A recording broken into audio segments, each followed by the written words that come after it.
Hello, everyone. Welcome back to yet another lecture. This week, we're going to be talking about technology and the internet, which we're going to have a little bit of overlap in some information from last week, but we're talking about it in a different context this week, a little bit at least. But this week, we have just the Chapter 9 summary and then the Global Disinformation Order, Organized Social Media Manipulation. So hopefully, you'll find that interesting. It's probably one of the more lengthy things to read just because it's great literature. It's a report, it's not a journal article. But still super important. It has some good examples. Then there's also Childhood 2.0 documentary as well, which I thought that was kind of interesting to see the different ways that technology is permeating everyone.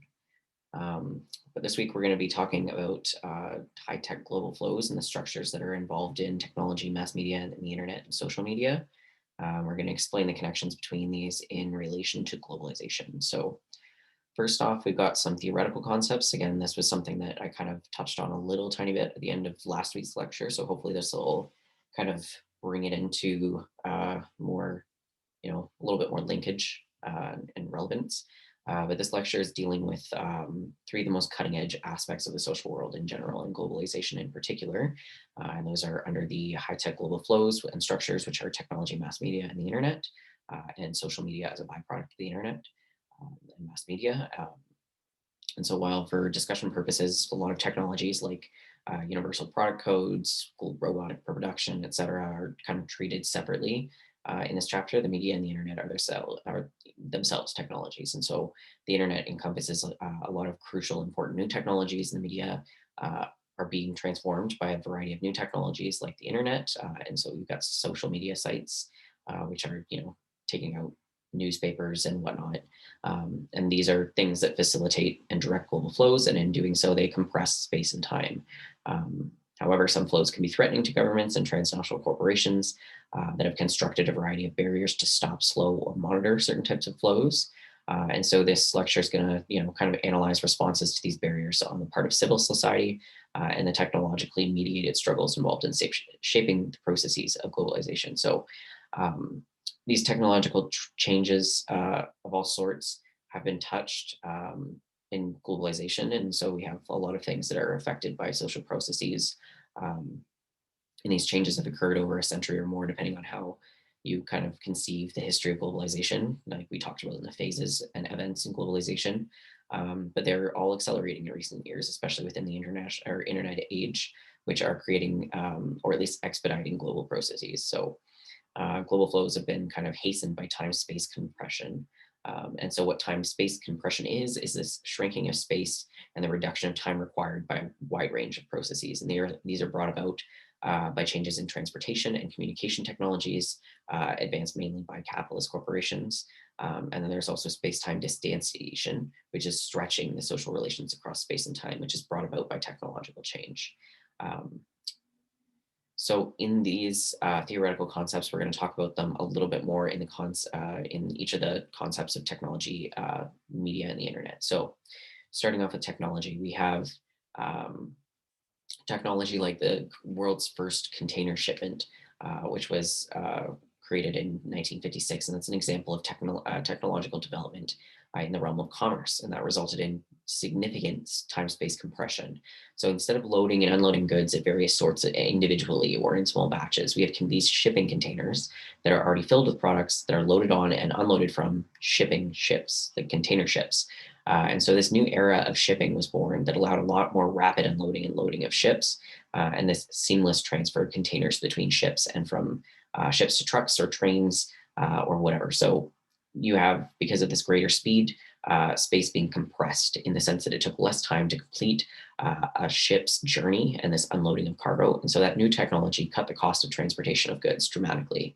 And of course, you have container technology that has improved further over the years, with the result that time, space, and the cost of shipping have been reduced a lot as well.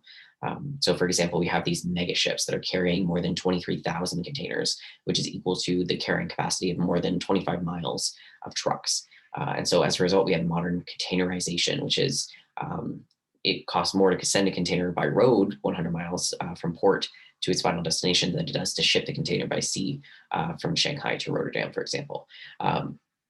So these dramatic changes in transportation of goods uh, increases the ability to speed up the transportation. So we can get something from um, the Chinese ports all the way to the American ports in a very short period of time because of how much you can ship all at once. And of course, you have the development and expansion of air freight as well, which greatly speeded up or sped up the transportation of goods, reduced distances even more, and in many cases, even reduced the costs, even though it's still cheaper to transport a lot of things by ship, like big things like cars and trucks. But a key technological development here was the introduction in 1970 of the Boeing 747, which is now being phased out for newer, smaller, and more fuel efficient planes. But the 747 had a very wide body, and the arrival soon afterward came with the cargo version of the plane. Another very important advance was in the 1970s was the founding of the Federal Express, or FedEx. So while FedEx was and is an innovative organization, the key technological advances associated with it um, involved the use of computer technology to track deliveries of packages by jet planes and other modes of transportation. And so the rest is kind of history where, FedEx is now a household name. It's a visible presence throughout the world. It's delivered, over um, 6 million packages daily now compared to when it only had about 200 packages on its very first day. So the delivery of packages has sped up dramatically. And there's other shipping um, companies instead of FedEx. You've got, Intercom now is shipping for Amazon. You've got, your regular Canada Post and whatnot, but these more package based uh, deliveries are occurring more rapidly now. So before, when it was just you're shipping cards, letters, that kind of mail, now you're able to personally ship packages at much greater speeds. Therefore, reducing the time space compression. There's also this universal product code, or UPCs, which you have on all of our products, the barcodes, essentially, that have a specific program into a computer which tracks the inventory of them, tracks the sale of them, all of these kinds of things. So you have these UPC codes that can alert suppliers when their stocks are running low, allowing replenishment to arrive quickly without the need for costly inventories where you're individually counting things. And so that's really expedited the movement of products from all over the world, from warehouses to retail outlets.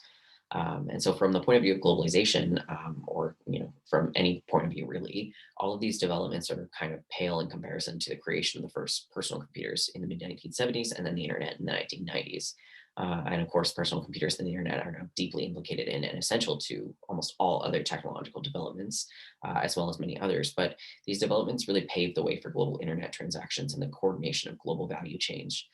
So, for example, computer networks have enabled global corporations with headquarters in Germany to coordinate their production facilities in India and China, to fill orders for customers in the United States and Canada. And so these economic flows are dramatically faster and distance is much less important than it once was. So, in addition to altering time and space in global business, transportation and communication technologies have also compressed the space time involved in interpersonal relationships in various ways. So, for example, telecommunication devices like our cell phones, laptops, and social media. So you've got, the typical Facebook, Instagram, WhatsApp, TikTok, Twitter, but other, ones that we don't have in North America, or, that are highly used as well in other countries that just either haven't made it here or they're specific to the countries of origin. Whatever they may be, any kind of social media, you could argue, have connected people around the world in ways that, is would not have been possible whatsoever. And so, even in the concept of the global pandemic, we see a large percent of classrooms and workspaces having shifted online to proximity of your home office or bedroom or whatever. And these classrooms and offices in major buildings that have offices and cubicles, they're becoming less essential to the functioning overall. Where you don't have to be in person to be able to do the same work that you used to be able to do, or you previously could not do from home.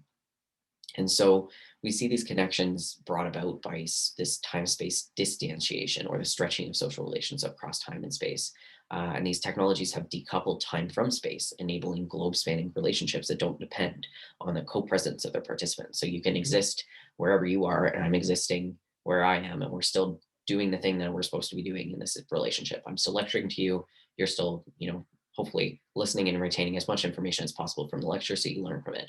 Um, so before, if we didn't have the technology that we have right now, I'm recording this on Zoom on my laptop with a microphone, and I'm going to end up posting it to YouTube and then putting the link from YouTube onto Blackboard so that you can interact with that information from your own computer, whether it's your phone, your laptop, whatever you have.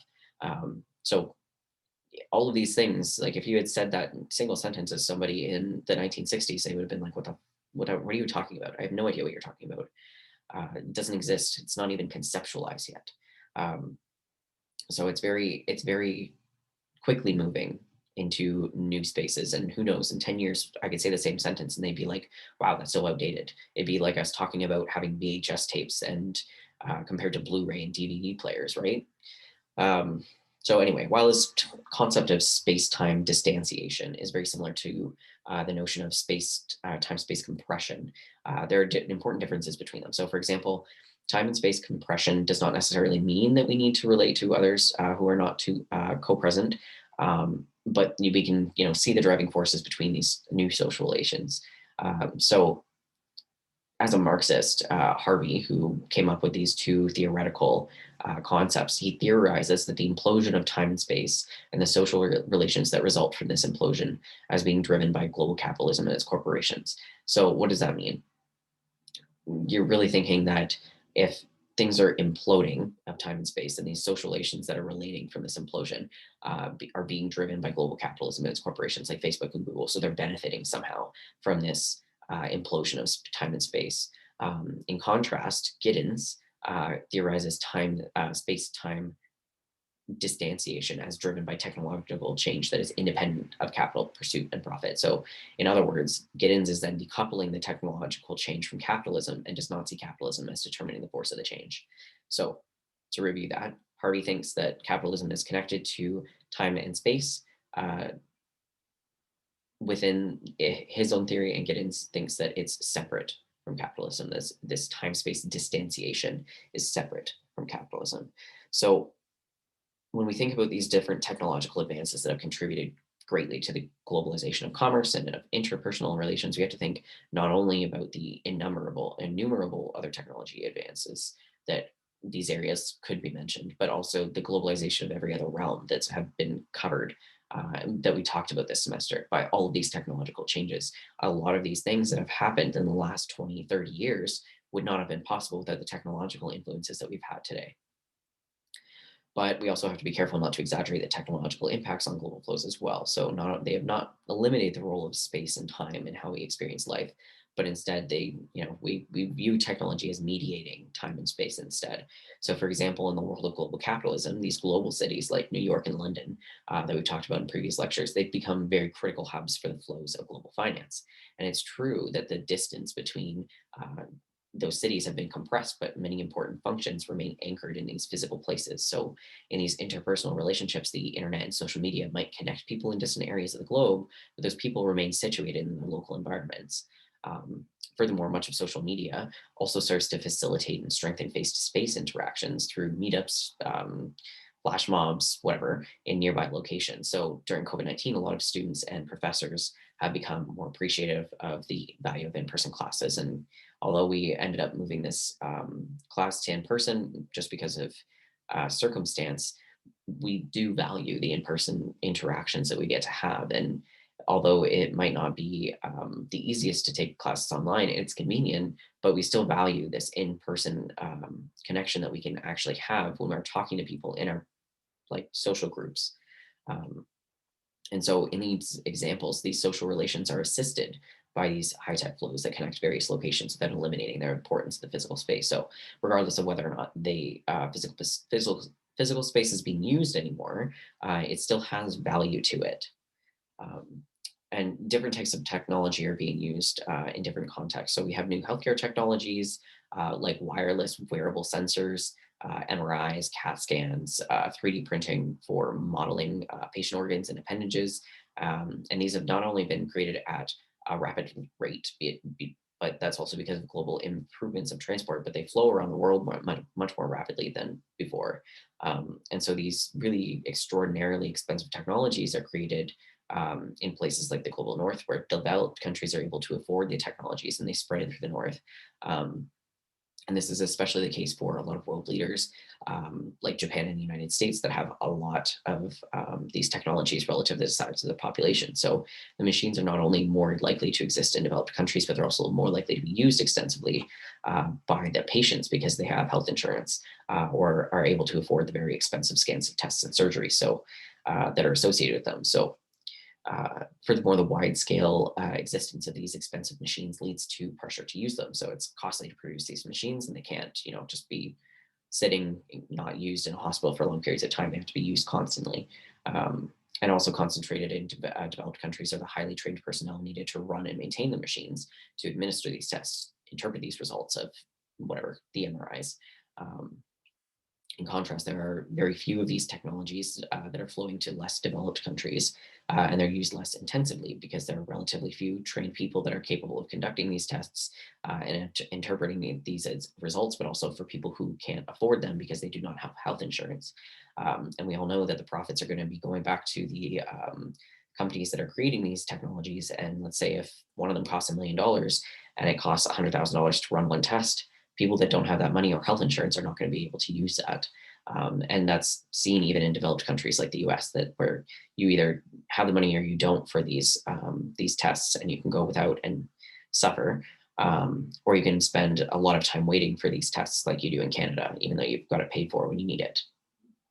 Um, so these flows have also facilitated the process of time-space compression and distanciation in the growing field of telemedicine. So through the use of these technologies, telemedicine enables these health services to be administered across borders into remote regions and within countries. So practitioners can now use these medical devices for all of these different tests that they need to run, but also to stream video from the patient's home to a healthcare provider via the internet to have these telemedicine uh, appointments.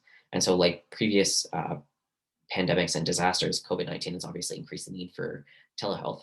And has been especially important for screening patients before they arrive at healthcare provider and eliminating exposure to possible viruses. And so in this kind of scenario, clinicians are assisting with screening, delivering services, but they don't need to be locally embedded in the location of their patients. So physicians might assist rural patients from a nearby city, from a distant country, or from really anywhere that it might be cheaper to deliver that part of their healthcare. And so COVID has also increased the needs for mental health services as people struggle to cope with all the stress that's being brought about by the pandemic. But you have the option of accessing counseling care now remotely through telehealth. I have a friend who's a psychotherapist that works in North Bay, but she's out of Toronto, and she is able to meet her patients from her home, from anywhere in the province that have, found the office that she's working with, and they're able to have any telehealth or telemental health services um, during this time. And it seems that they're leaning to staying that way, where you're not having to worry about having to get to the place where you need to take the counseling because it's already going to be costly in nature. But especially within Northern Ontario, we have such a limited amount of services that we might finally be able to get rid of some of this backlog of patients not able to access these mental health services because we have the availability of um, practitioners in other locations that can take on these patients, whereas you can access private healthcare and other telemental health services, but you either have to pay out of pocket or hope that your insurance covers it. Whereas if it's government funded, then you have to go through the government's specific health networks to get these services, which slows down everybody's ability to get these. So we might see some expansion there as well. But we also have the rapid global flows of pharmaceuticals of all types that have been expanded with medical delivery to various parts of the world. So, obviously, the developing of the COVID-19 vaccine, that was a race to develop it. And after several vaccines were approved across these countries, these vaccines have been flowing around the world as fast as everybody can manufacture them. Unfortunately, the drugs that are most likely to be produced and distributed globally are those that are being considered the most profitable. So these are the drugs that address the health problems and concerns that are, of the wealthier members of society, like hypertension and cancer and arthritis, mental health problems, erectile dysfunction and impotence, hair loss, and so on. And so these drugs that might save lives are likely not yielding greater profits because those who need them are mainly in the poor or less developed countries and are, they're either never likely to be produced, or if they are, then it's going to be minimal. So, for example, Africa is home to a lot of diseases like malaria, some of them that are killing millions of people each year. But because these are largely poor people in poor countries, these major drug companies that are based primarily in the wealthy developed countries don't have any interest in doing the research or paying for the startup and production of these costs necessary to produce drugs that are likely not going to be profitable and may even lose money. And there's also the case of different cocktails of drugs that are needed to help those that suffer from other diseases like AIDS, sometimes indefinitely. So these drugs are needed by an AIDS patient and they are very expensive. And as a result, these wealthy or at least well insured victims in developed countries have virtually unlimited access to these drugs. But few of these drugs are flowing to less developed parts of the world where AIDS is now spreading rapidly. And so these large and rapidly increasing numbers of people in these less developed countries are contracting this disease and dying horrible deaths from it. But this high cost of this necessary drug puts them out of reach for a lot of the people who suffer from AIDS in those countries. And so the vaccine for COVID-19 is also shaped by these economic inequalities, with wealthier countries having brought up most of the bought up a lot of this early supply. And we're still seeing that we have way more than countries that have way less, and they're still being hit particularly hard from the virus. Um, as well, you have pharmaceutical drugs that are in particular so light that they resemble a weightless gas. From our previous examples of the metaphors in this course. Um, and so when you have this potential profit of these drugs, especially those that are approaching worldwide sales of like $20 billion or more, their lead like manufacturers are leading to just monitoring and limiting their flows to make sure that they have the money that they're trying to make from it. And so impoverished areas might be skipped over entirely as these drugs are transported around and flown all over these spaces. So the role of wealth is remaining very important in understanding how these technologies are moving throughout time and space, and to the degree to which social relations are stretched across these spaces. So the extent of time-space distanciation. Uh, so this space that surrounds the globe is, by its own nature, global and already involves and moves beyond globalization. And although the US has dominated in this domain, especially through launching stuff like satellites, other nations are also involved and more generally affected by activities in space. So these space-based technologies are particularly important. Um, in the military realm, for example, space continues to be largely American. For example, it uses satellites and surveillance of enemies and potential enemies throughout the world. But the dominance is being and will be contested by others, especially other large countries like China. And the ultimate fear here is that on many levels, including from the perspective of globalization, is that a war in and over space that could truly devastate every part of the globe is still up for grabs. Could still happen. And so you have different technologies that are, creating and starting to increase largely within this kind of ideal of warfare, which we need to be careful of. And in another area that we're seeing rapid evolution of technology is through robots and robotic production through economics. And robotics have, they've long been used on different manufacturing and assembly lines, like for cars and other types of different automobiles. Um, but you're also seeing robots being used increasingly in new sectors as well. So one example of that is the fast food industry, which technology goes far beyond the tablets that are allowing customers to order their food, which is resulting in job loss around um, different weight persons and counter persons. But also there's the increase in computing power and artificial intelligence, where robots are able to create the food themselves and ship it out to people. I don't know if anybody's ever seen it, but I remember seeing a video. Um, I don't even know, probably a year or two ago at least, where there was this. sushi restaurant where it was buffet style and you could order on an iPad. And there was like this assembly line around the entire area where it would come to your booth and it would tell you what is yours. And it would open up this dome that was protecting your plate of food that you would just order on the iPad. You can take it out, put it on your table, and then it would move along and you could put your dishes in there and it would take it back to the kitchen. So everybody that was actually a human that was working in there was in the kitchen. There's no need for anybody to be waiting on anybody. Um, there's also the increasing computing power and artificial intelligence and robots that are being able to replace other what we would consider highly skilled white collar work, including stuff like higher education, where you have technologies that are marking work. So, for example, for this class, I don't have to mark your quizzes because I have put the multiple choice answers into Blackboard and it marks it for me. So all of your grades are just immediate. There's nobody doing that extra work. So it does save me some time. But there are also technologies that have been created that automatically grade essays, for example. And so it just puts it through a machine and it automatically grades it based on a set of rubric ideals that they have programmed into this AI. And so while we might be kind of like approaching this jobless future, in the meantime, it's kind of dramatically shaping the global distribution of jobs in industry. So researchers are pointing to this prospect of electronic offshoring, where work can be made more efficient through communications technologies, and that doesn't need the proximity of the workers themselves. So this includes stuff like call centers being located in India that handle customers in the US, or legal work that is outsourced from Germany to India. And while researchers are kind of most concerned about American jobs because they're American researchers, this electronic offshoring is a benefit for the country that receives those jobs.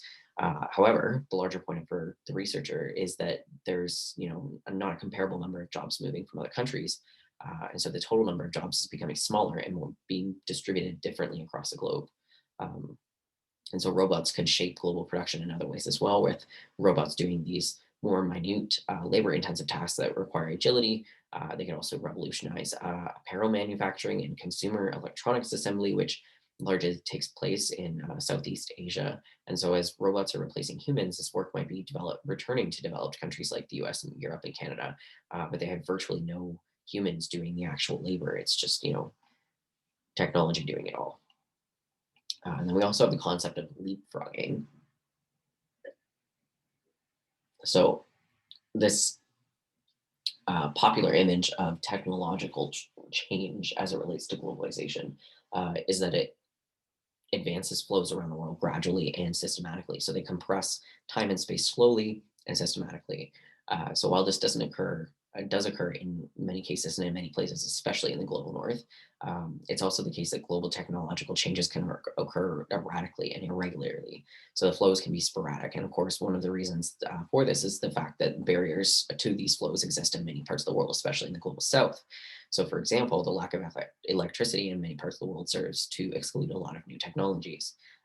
And so instead of flowing smoothly around the world, technological advances like the medical technologies that were previously discussed, they often hop over some areas and land in others. And similarly, you have some geographic areas that are able to skip over some of the technological advances and go straight to the later developments. Um, so leapfrogging mainly involves developing nations bypassing these earlier technologies, enabling them to adopt more advanced technologies. So, for example, some countries have gone straight from to solar energy or energy from biomass rather than building huge centralized systems like coal and oil and nuclear energy, like we did in the Industrial Revolution for transmission of power. So they didn't have to go through the same kind of energy efficiency that we did to get to where we are now. You also have bypassing of older telecommunication systems. So instead of fixed mobile lines, they're going straight to the cell phones. That's one of the most common examples for leapfrogging in the developed world. So globally, there's over 7.8 billion people, almost 8 billion people, and almost about 6 billion people have unique mobile users. So about 2 billion people, give or take, almost three, getting close to at least. Mostly in Africa and Asia, they don't have access to these mobile devices yet. And so by bringing more mobile devices like cell phones to these areas, it has an enormous impact on people's lives. And it would also have a significant global impact, especially on the world economy and global social relations. And so many of those that don't have these cell phones, they understand this is since as soon as they have this modest increase in income, they invest in telecommunication technologies, especially these phones. And so this technology can increase their well-being by enabling them to get help in case of emergency, connecting them with loved ones, and their productivity. However, as promising as leapfrogging might be to developing countries, most of these technologies that spread in this way don't spread widely throughout the developed countries, and they don't have comparable capabilities. So this is in the case based on the lack of basic 20th century infrastructure that these countries have, like schools, railroads, electricity grids, water pipelines, sewer systems, etc.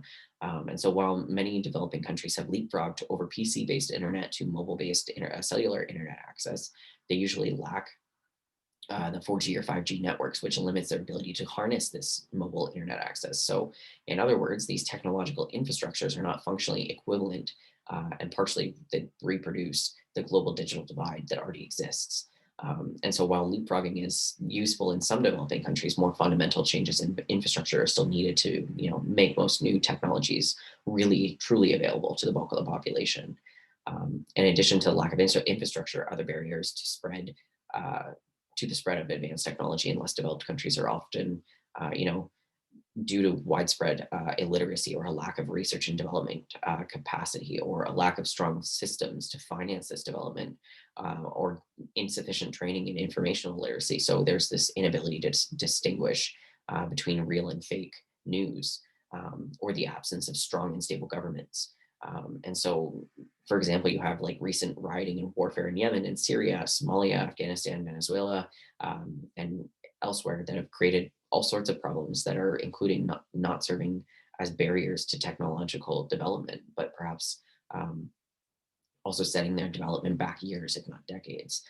So not only do they prevent new developments, but they also serve to adversely affect these existing infrastructures like railroads and roads and railroad tracks and shipping facilities and airports. And all of these are tending to deteriorate as a direct result of these hostilities or more indirectly because of their neglect. So the money and attention that's devoted to the conflict that's going on in these areas that are, they're being diverted over the care and maintenance, let alone the advancement of the infrastructure. So this shows that these global flows of technology or this time-space compression and distanciation that result from them do not occur evenly across the world. And then we also have media. So the term mass media is referring to media that's intended to reach large audiences, and it includes, traditional media like newspaper, radio, telephone, television, and film. And so these forms of media and the, newer social media that we're going to be talking about in a bit, um, they facilitate time-space compression and distanciation. So beginning with the printing revolution in early modern Europe, books and other printed materials stretched social relations across time and space fundamentally in new ways. So advances in printing technology made this media a lot cheaper and it was easier to produce. So for the first time, ordinary people and citizens had access to stories and descriptions of faraway places and historical knowledge. Newspapers began appearing in the late 1700s, and by 1850, daily papers were available throughout a lot of Europe. And so, through the dissemination of knowledge, and people began developing this heightened consciousness of other parts of the world that facilitated communication across all of these distances. And so, you have time and space becoming further compressed through instantaneous communication on radio waves with the advent of radio. So, media messages were no longer reliant on having to be put into a physical form, and therefore they were not being constrained by paper, ink, or other objects, which the media is encoded. So, in short, radio is stretching these political and economic and social relationships beyond, the corridors of government buildings or store shelves or books, whatever it is. So, like printed media, radio continued to remove this need for a person to be physically present to experience social life in other places. And so we also have television and film going a step further using video to like stimulate this co-present between television performers and their absent audiences. And so through a television set, social relations are disembedded from the physical context and re-embedded immediately across vast stretches of space. And this form of mass communication is still largely one way rather than the multi-directional interactions that is enabled by social media, where we are consuming what is given to us on the television. So TV is, continue to simulate a fuller social experience without the constraints of time and space that were provided by radio and physical media like newspapers, but it's still a one-way interaction. And so, if we return to the metaphor used in the books, mass media messages strongly resemble liquids and increasingly gases. So, early daily newspapers flowed like liquid throughout a lot of Europe, and later they up to pretty much all reaches of the globe. And with radio, television, and films, they are more resembled to gases. So they're communicated via invisible radio waves, satellite transmissions, or fiber optic cable. Media messages are moving seamlessly throughout the world, pretty much. And of course, doesn't mean that the flows are even or they've been experienced in the same ways, but the flowing sections will or the following sections, I mean, they will kind of illustrate the ways that these relationships are stretched and compressed to benefit particular powerful groups and have sparked their own forms of resistance. Um, but media imperialism is a subcategory under the broader heading of cultural imperialism, which we talked about previously.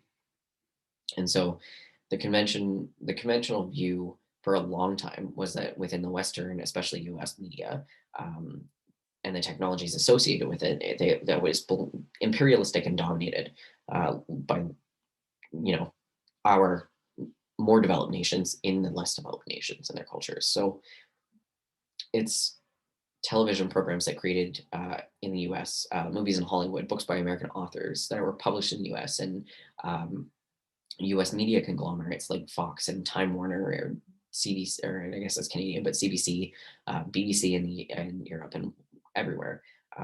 Whatever major media conglomerates, these are seen as imposing themselves on less developed nations and paying like a pretty key role not only in their media but shaping their culture. So, for example, the idea that American movies have dominated not only less developed nations but also much of the world is a whole supported in global Hollywood, where you have a lot of Los Angeles, New York culture that's dominating screen entertainment throughout the world.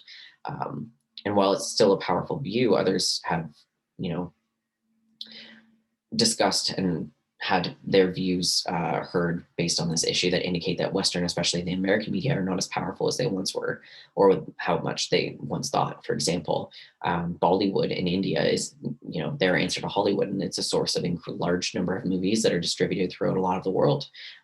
More recently, we also have Nollywood, the film industry of Nigeria, which has been growing as well. And of course, these global platforms like YouTube has facilitated increasingly diverse content, including linguistic and cultural diversity, enabling cultural creators greater and just a general greater control of content overall. And then there are also local and regional media, which have always been important, and in many ways their power has grown in recent years. And these examples have led to increasing competition and new strategies that have led to spin-offs and increasing heterogeneity. Um, in addition, the global distribution of an American movie or television program does not mean that it's going to be viewed and understood in the same way by everyone everywhere. And it's certainly going to be different from an American audience. So the idea that medium produces products that are interpreted differently by different audiences throughout the world is in line with the widely accepted contemporary view, where most associated with postmodern social theorists that media products are simply texts, and what is of greatest importance is not what the authors intend, but rather the interpretations of the readers and viewers. So people are not passive recipients of the media, but they're actively constructing the products themselves based on what is provided to them. Thus, you have more power of the person, the reader, the viewer, to undermine the whole idea of media imperialism. Um, and the fact that we have witnessed this rise of this new global media like Apple, Facebook, Alibaba, Twitter, YouTube, Tumblr, TikTok, they have great power to impose their systems on or act as gatekeepers to large portions of the world, um, where you have these major players that are changing over time, especially through mergers of various types, the global media, which applies to traditional media, but also to newer social media and internet based media. And they're increasingly dominated by a relatively small number of huge corporations. And so most of the large companies are headquartered in the US, Japan, the UK, but they're joined by other places like Samsung in South Korea and Hawaii and Alibaba and CCTV in China. And so, in virtually all sectors, the goal is to produce a relatively non competitive global environment to maximize their profits. And so, within the process of eliminating this competition and maximizing the profits fairly well through old media, it's also ongoing in the case of new media as well. So, with new media, competition continues, but they're largely because the process is so new and the dust hasn't settled yet, pretty much. So, for example, while Facebook is succeeding in an overwhelming number of early competitor in comparison to like a number of early competitors like MySpace, for the position of the dominant social networking site, it continues to have to compete with its competitors like TikTok, which are rising relatively new into this arena. And so you've got other giants in the industry like News Corp, Microsoft, Google, Twitter. They're all seeking to create their own versions of this successful new media, especially within the internet. And they're also seeking to either buy into or gain control over already successful websites. So, for example, Google bought YouTube in 2006. In 2016, Microsoft purchased LinkedIn. Verizon purchased Yahoo in I believe the mid 2010s as well. So these old and new media are entering into these new partnerships because they're being bought up by these other media corporations. So Facebook has tens of millions in contracts with media companies like the New York Times and CNN, or BuzzFeed and Vox Media. And they buy up these people as well, like celebrities, to create videos for its new live streaming service. Um, there are traditional publishers like New York Times that maintain their market position. They're partnering in new media companies while simultaneously integrating social media onto their sites and even doing things like buying games like Wordle. New York Times just recently bought Wordle, which was, had no reason to, but they just wanted to make it so that they had more games to bring in more customers and to integrate into new and fun things that are going on in the world. So while control over the new internet media is, far from clear or resolved at all, it seems clear that in the long run, they're also going to succumb to this increasingly less competitive world by being bought out by all of these people and groups. So in conceptualizing media, there's a couple of different theorists, but one of the main theorists here that we could talk about globalization in the media has its roots with Marshall McLuhan's ideas on the global village. And so McLuhan's focused on the medium itself. And so in the New Age, McLuhan famously argued that the medium is the message. That is, it is the medium, like television, that is the most important, not necessarily the content that is in the particular television program presented, but it is the medium itself that is important. And so this led to a new sense of this power of the media that can shape individual subjectivity and culture, not only locally, but globally. And so, as important as his insights were, McLuhan also failed to link the global proliferation of the media to their origins in a large scale social structures and social institutions. But other researchers like Debord, who is a French social theorist known for work on a spectacle, a media spectacle, the globalization of this spectacle and this ability of a spectacle to produce and reproduce capitalism and consumer culture on a global scale. Um, so over the years, media spectacles have been, they've grown and they can be flashed around the world in blinding speed. So you have the increasing sophistication and ubiquity of media spectacles that make it very difficult to distinguish the concrete referent from the spectacle. And so, of course, you have the media that's grown more powerful, and their role in globalization of spectacle has increased dramatically. And so you have this probably best exemplified by the emergence of TV news as entertainment. And so the focus is on the spectacular image and visual rather than what is on most important news of the day. Um, and so if any event has no significant visual associated with it, it's likely not to get much TV time. On the other hand, news with little or no importance to most people, like a crane collapse in New York City, gets lots of TV attention because effective, powerful visuals are associated with it.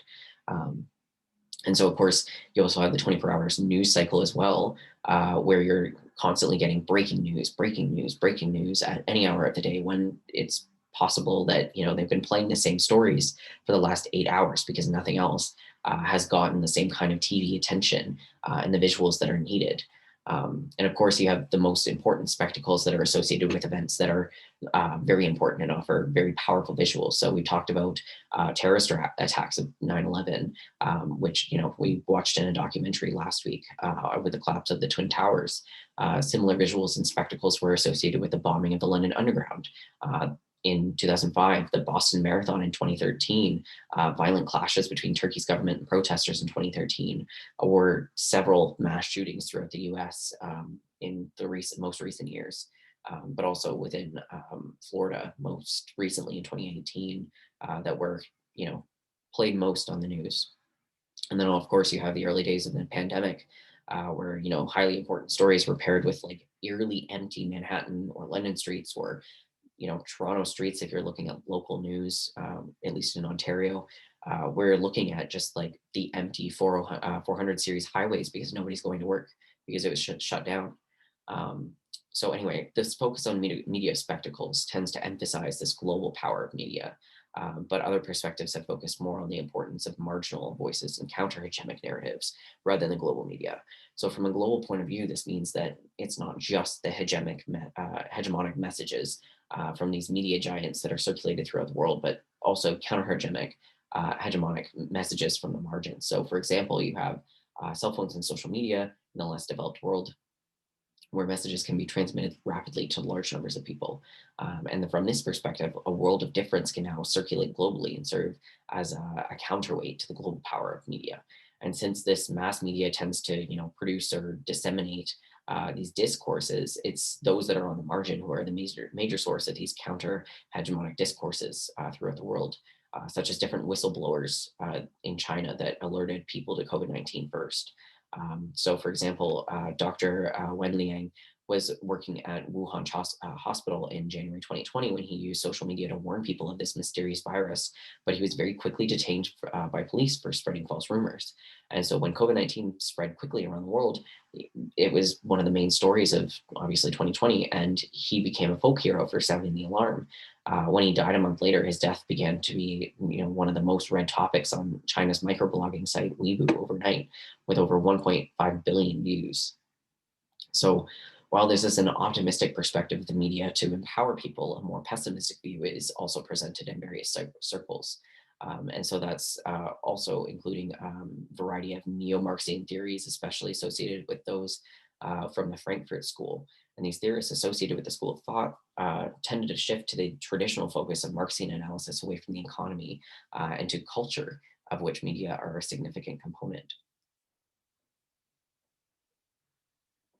So, to the Frankfurt theorists, the media were of economic significance as a new source of capital realization, but a far greater importance was their role in the social culture, social control of people, and their unprecedented ability to influence and shape the larger culture.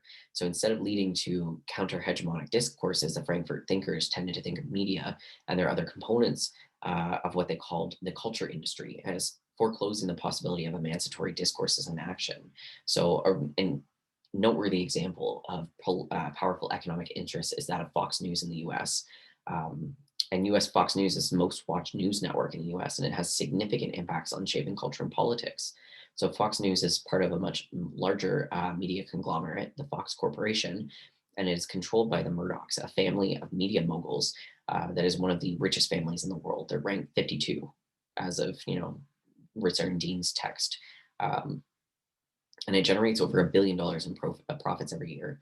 So, despite this media dominance, the network positions itself as being this counter elite network that represents the people, and its reporting is highly biased and presents very narrow conservative agenda, like tax cuts for the wealthy, and that's being said as popular and universal. And it uses tabloid journalism and the fear-driven rhetoric, and it promotes this capitalist ideology that reinforces the power of the economic elites. And studies have documented the network's powerful effect on shaping viewer attitudes, including supporting Trump and other business friendly politicians. And so the view of the Frankfurt School has tended to win out over the more optimistic view. And as a result, the emphasis tends to be on the effect of the global media rather than counter reactions of its people to its messages. And so global media culture is seen as overwhelmingly linked to both multinational corporations and to globalization from above rather than globalization from below. And not only are the global media heavily influenced by multinational corporations, but they're often multinational corporations in of themselves, like Fox. So, as a form of globalization from above, that these eminence from the global media are largely controlled by multinational corporations, but these media giants are mainly unregulated, and they tend to produce largely homogenous products like newscasts and entertainment programming. And since they're global in nature, they're usually beyond the control of any single nation state. So the nation state is often reduced to, the role of distributing cultural forms and commodities for the media conglomerates. So while they're globally known examples of powerful media conglomerates based in the US, there are also many examples in other countries like Brazil's Globo and Mexico's Televisa. Um, and there are examples of globalization from above in that they extend media and consumer culture into diverse communities. They're blurring national boundaries, and they have, at least the potential to not only supplement but to replace the local culture. And so, despite the global reach and the power of these media conglomerates, you kind of find that one of the global, local, or global, as we talked about with globalization and globalization um, in previous lectures, there's this, global local struggle in this realm as indigenous viewers work to counter or at least redefine these global messages. And there's even the remote possibility that these viewers, especially when a number of these viewers of these indigenous movements, possibly across the globe, they band together, can triumph over the global. So they get that globalization from below. In the more traditional media, there's also EZLN's radio insurgency, which is associated with the Zapatista movement, for example. And in fact, there's other new media that are especially associated with the internet and social media, which make this opposition more likely powerful. And so the role of the internet and social media in facilitating these forms of resistance, including the so-called Twitter revolution, are going to be talked about a little bit more in the rest of the lecture. But regardless, some of these media activities from below are themselves spectacles. And this raises the point that they might as well serve to further them to counter the development of this society, of this spectacle that Debord talks about. So clearly there's, a far more radical step would be a restructuring of media rather than, using it in the same kind of spectacle ways or spectacular ways. But with the internet, of course, since its birth in the 1990s, it's had a very profound effect, almost every factor of our lives, especially within the developed world. And in the case of globalization, the internet has expedited globalization of many different things, and is of itself a profound form and aspect of globalization. The internet is global in several senses, but most important that its users are not equally divided between the north and the south, or rich and poor. They do exist virtually everywhere in the world, but they are, there's digital divides that still exist. And like the mass media that's previously described, it stretches relations across space and time in various social, economic, and political domains. And so people can engage in all types of activities and interactions in real time across these tremendous physical distances. And unlike mass media, the internet kind of facilitates interactivity, especially through social media. So it's not a one-way direction. It's not the internet pushing on us. We are also pushing the internet as well. So the internet is produced and maintained by a number of global and transnational corporations and organizations, including multinational corporations like Intel and Cisco, and intergovernmental organizations or non-governmental organizations, which they control and promote the use of computers and internet in schools and throughout the world and whatnot. And so you have this compression of time and space through the internet that has been driven, at least in part, by these capitalist organizations. And one of the most recognizable effects of the internet has been the development of social networking sites like Facebook, that has 2.5 billion monthly active users, Twitter, Instagram, LinkedIn, now TikTok. We also have China's WeChat that involve communication networking and creation of different friendship networks and with those involved. They're part of social media. Other parts of social media also include stuff like Wikipedia or video streaming apps like YouTube, blogging, instant messaging apps like Facebook Messenger or WhatsApp, podcasts on Spotify, augmented reality games, any kind of other games or factors of things that allow you to interact with other people that are not in your immediate area and get knowledge from other people. So what defines social media is the fact that the material on it is generated by users and consumers rather than the producers of the system. So those who operate on social media can be called prosumers because they engage in this interrelated process of production and consumption, such as is the case with interaction on Facebook and entries on Wikipedia because they're edited by users. They're not created by Wikipedia. So, given this character of the internet and all of the sites involved, they're all global in nature. That is, like anybody on, assuming that there is, the right side of the global divide, where you have access wherever you are in the world, you're able to consume and produce or prosume on these sites. So, while Facebook, YouTube, Instagram, Twitter, Reddit, LinkedIn, Pinterest, Tumblr, they're the most popular in the U.S., Canada, and Australia and the U.K.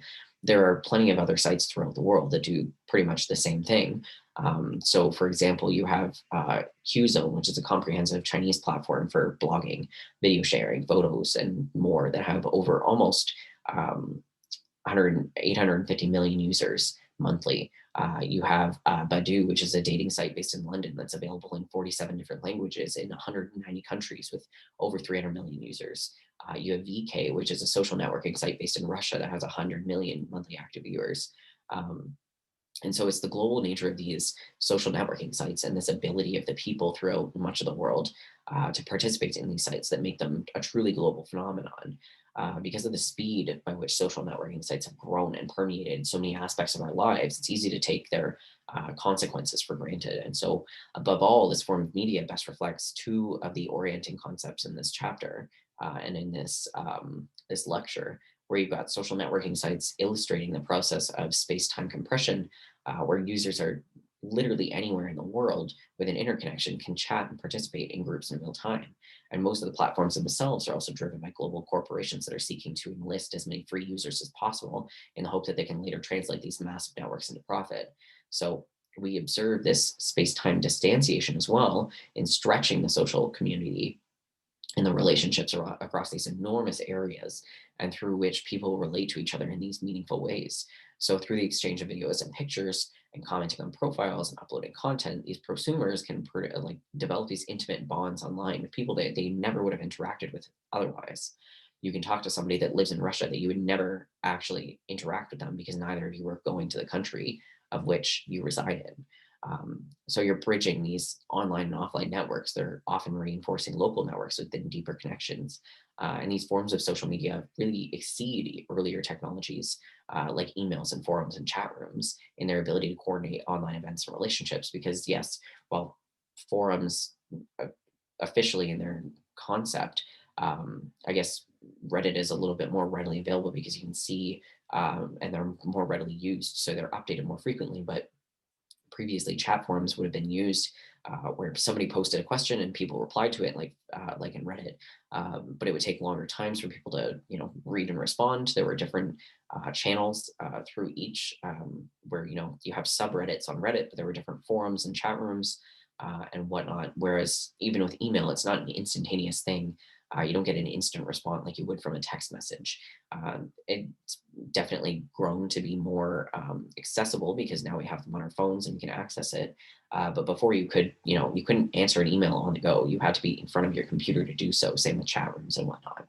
And so these social networking sites have also shaped how individuals manage their identity in this global world. So you have online profiles and status updates, and individuals are seeking to manage how they represent themselves to the world and influence their impressions that others have of them. And these motivations of these online personas range from performing for friends or for partners on Facebook or Instagram, and sharing interests to your followers on Twitter, or crafting your professional persona on LinkedIn. And so users can experiment with these new identities. They can be including new forms of gender, of sexuality, or politics in constructing how they're portrayed to local and distant relations. But while the phenomenon is global, there are cultural differences. So, in a comparison between Chinese and American emerging adults, for example, Americans were more likely to portray themselves as optimistic, positively rate themselves, display photos of themselves, and less likely to discuss their identity exploration. Of course, as prosumers post so much of their personal information about themselves online, that raises a lot of concerns about privacy, especially given the levels of corporate and government surveillance documented in other concepts. In addition to time compression and distanciation, it's also worth noting that there's an increasing fragmentation and overlapping nature of time and space throughout social media. So, for example, one researcher, Potts, discusses the ways in which these new technologies have continued to shape time and space. So, driven by the smartphone or cell phone, the physical world is increasingly overlaid by this virtual network sphere. And this time is increasingly composed of interruptions and breaks and distractions. So if you're sitting in a room with yourself, you're communicating with somebody on the other side of the world that we might be entirely removed from the people that are physically next to us. If you're scrolling through social media while you're sitting next to your spouse, you're not interacting with them, you're interacting with other people that are across the world. And so it might enable us to explore different identities in the virtual world while we remain entirely oblivious to our impacts on people around us. And so, accordingly, the technologies are facilitating this communication flow while simultaneously disrupting other forms of communication flows, thereby erecting barriers between us. And those are not necessarily, we might not necessarily be conscious of these and how much this multitasking disempowers us or heightens our stress. Um, We've also got things like Bitcoin and blockchain. So since the creation of Bitcoin, there's been this phenomenal increase in interest and in it as well as other cryptocurrencies. And so cryptocurrencies are digital currencies that are used for economic transactions and whose control is decentralized globally as opposed to being controlled by central national banks. And so garnering as much attention has been the public crowdsourced peer-to-peer blockchain technology infrastructure that began with Bitcoin. So blockchain serves as a digital ledger and it's integral to Bitcoin and other digital currencies. And so this spectacular increase in the price of digital currencies, especially Bitcoin, has attracted a lot of investors willing to speculate on them, despite these wild movement in price as well as flaws and fraud in the system. So while Bitcoin has garnered a lot of media attention, it might as well be that it is blockchain that's the one that's in the long run that's going to prove to be far more important than cryptocurrencies. So blockchain was first used in conjunction with Bitcoin and has expanded to become the base of other cryptocurrencies and financial technical companies. And so it's an open source and potentially wide shared immutable unless the majority agrees to changes tamper proof database or ledger or spreadsheet. So blockchain is used to produce, accumulate, transfer, and consume data on bitcoins. And so it's shared by and exists on all of these computers belonging to volunteers who are in the system. So these consumers, or really their computers, are verifying and approving or disapproving the transactions in the system. And these data are then stored across the blockchain, and not in any single site. So there's no leader. Essentially, there's no centralized authority or producer or even capitalist in a blockchain system, including Bitcoin. So the crowdsourced computer code reigns supreme, and it's a trusted network. So this system is operating on those that are involved in it, and so these new blocks are created every 10 minutes or so in the case of Bitcoin, and they're linked to the preceding block and thereby to all others. And so in the process, they're creating these chains of blocks that is the blockchain. And each time it's used, it's stamped with a timestamp. And so the block contains all of this previous information, including any recent additions. These permanently timestamped blocks serve to prevent anyone from altering the record of transactions. So it's harder to create fraud, but also easier to create fraud at the same time, because it's not centralized authority that is controlling it. It's just everybody that has a computer that's in it. So blockchain, including Bitcoin's multi-directional flow of information and transactions, is very light. It's very liquid. It's based on a series of very heavy structures like computers and electrical systems and fiber optic cables, and brokerage houses for buying and selling Bitcoin. But it's moving very quickly throughout the world. So it's both heavy and light at the same time, if we're using our metaphors. Um, and in the main, these heavy structures are expediting the flow of information, like on the blockchain. Um, and they move along Bitcoin's blockchain. And while that movement is aided by these heavy structures, there's also structures that can impede the flow. Like there's a great fear that these heavy nation states are going to eventually try to control and limit the flow of Bitcoin because they have, controlled traditional currencies that have been threatened by Bitcoin. So for example, in China, trading Bitcoin and other cryptocurrency is illegal. Um, and we might get to the point where that's, the case also in North America as well at some point because of the way that these barriers are being erected in different areas, and they're not being able to be controlled by the government. But Bitcoin is already a very extensive phenomenon, although it's not, widely adopted as a currency, but it contributes to financial globalization in quite a large way. But if it was going to be adopted, it would be far more extensive before it could, get to that point. But as a digital currency, Bitcoin moves with a very high velocity across the world's borders at a very high speed, based on, just high speed computers. And so while Bitcoin's impact has been, somewhat limited so far, its potential impact is enormous, and it could be that it could become a global currency and therefore expedite many things like global trade and remittances while reducing the importance of national currencies. There are other examples of different internet things as well within China and their Great Firewall,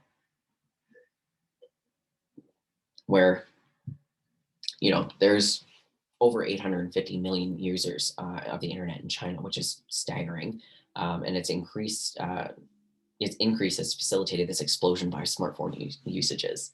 And so China has more than the next two highest countries combined. So India has 560 and the US has 315-ish million.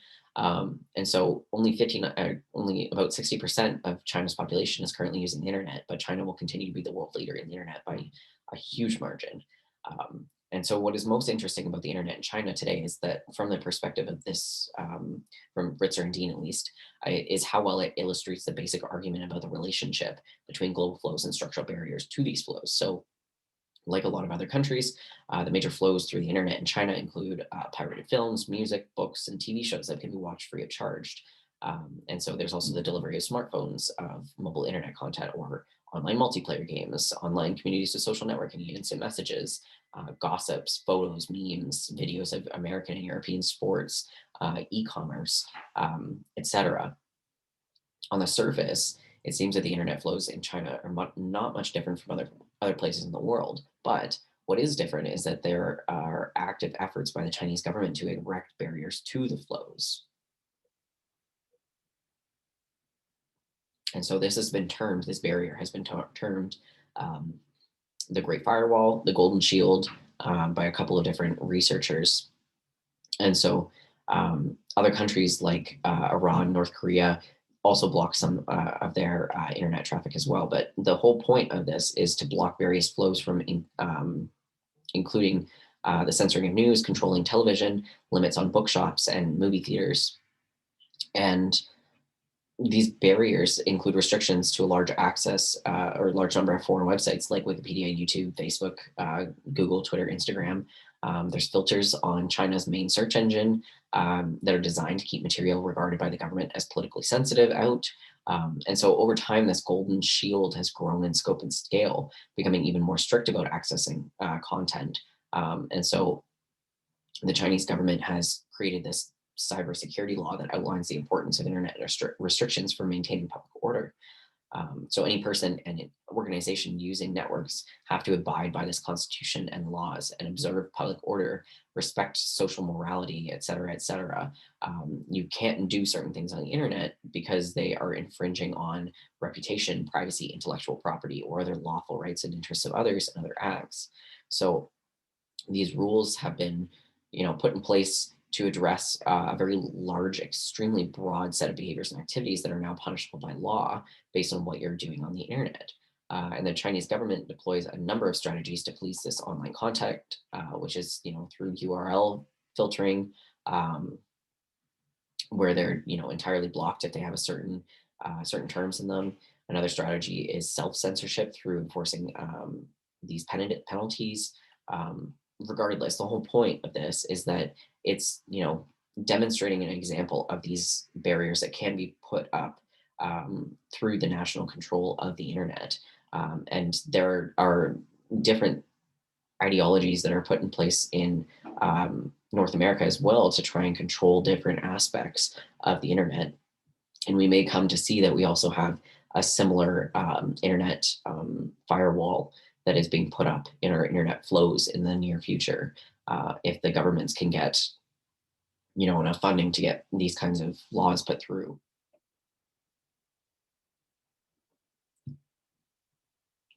We also have internet surveillance. So obviously, we're not, all that surprised about the level of government control of the internet in a regime like China. But what about in the rest of the world? We have quite a bit of surveillance in the American government and Canadian government on the internet.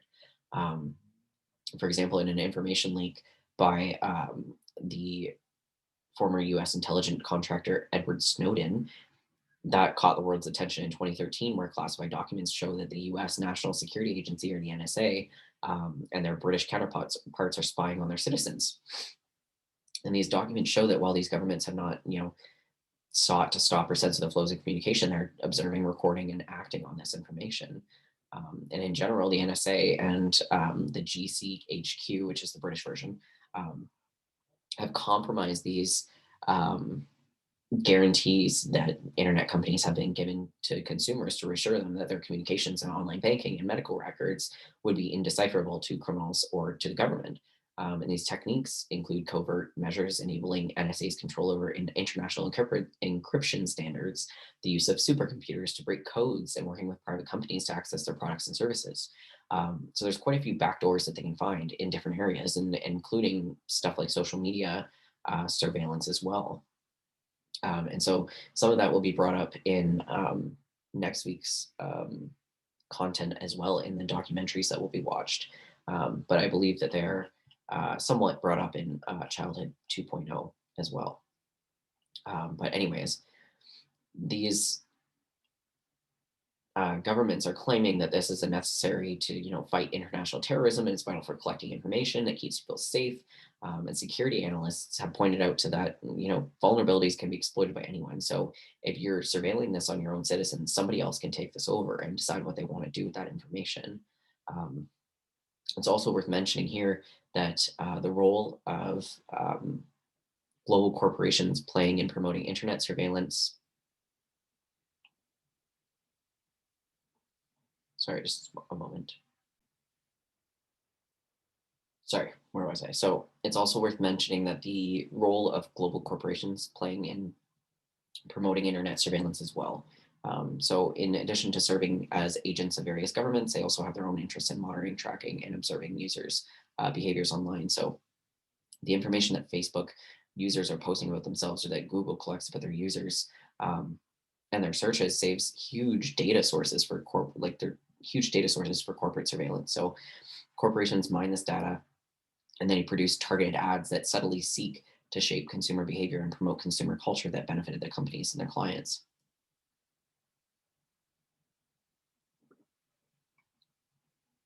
We also have fake news manipulating public opinion, which we also talked a little bit about with deep fakes and whatnot last week. But social media has become a political battleground for social discord and these public opinions being shaped.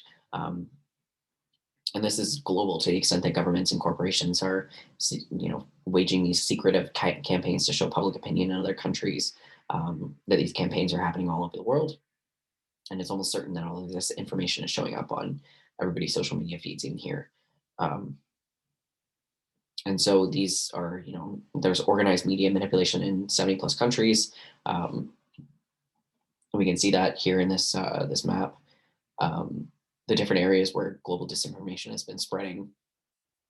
And we'll see with Bradshaw and Howard's work that there's an increasing number of countries that have at least one political party or government agency that's using social media to shape public attitudes domestically.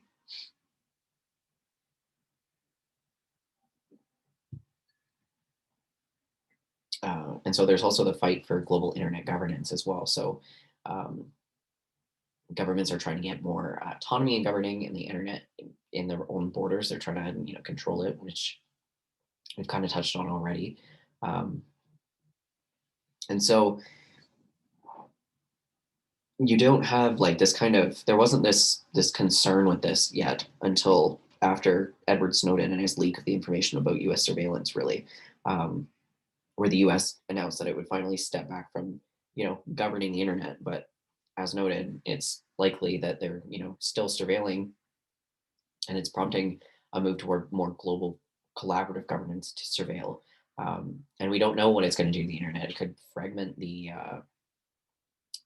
It could lead to a fragment of the internet. It could lead to anything. We have no idea, really. And again, we've also got social media and social movements, and I'm sure most of you understand the capacity for that. But we also have individuals taking action about injustice, um, where they're envisioning a better future and hoping to attain a better future to overcome a fear, um, and whatnot, or they have outrage or hope or emotional underpinning of social movements or whatever it is that they're concerned about.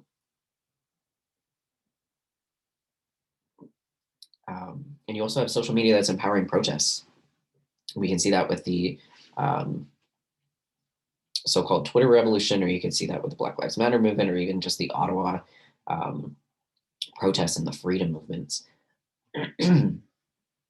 You also have the damage that the internet and social media can do. So we'll see that a lot in childhood 2.0. So I'm not going to go over that, but you see children and adolescents learning how to socialize online only. They have cyberbullying. There's access to unwanted sites, and little to no control over um, how they interact with the media, because you can't control them every single second of the day. And we have increasingly this generation that's growing up with the internet influencing how they're acting um, in person and online, which is somewhat detrimental to their existence, their how they're being raised, how they're growing up, and how they're going to interact with the rest of the world um, going forward. Um, some theoretical concepts for next week, as I have decided I'm not going to have a lecture, are here. If you're interested in surveillance capitalism and digital colonialism, next week will be very nice to go through. I find it particularly interesting. So if anybody wants to open a discussion board and talk about it, feel free. Here's the summary slide for this week. Sorry, my voice is already starting to go and I'm having a hard time keeping up with talking. Recording 2 lectures back to back was probably a bad idea, but regardless, you've got a quiz this week that's due. Don't forget to do it before Friday at midnight. Again, you can find it on the assignments tab in Blackboard. And I'll leave it at this for today because I'm losing my voice quite a bit and I don't want to annoy you all with listening to that. But it's been a pleasure, and we'll see you next week, I guess.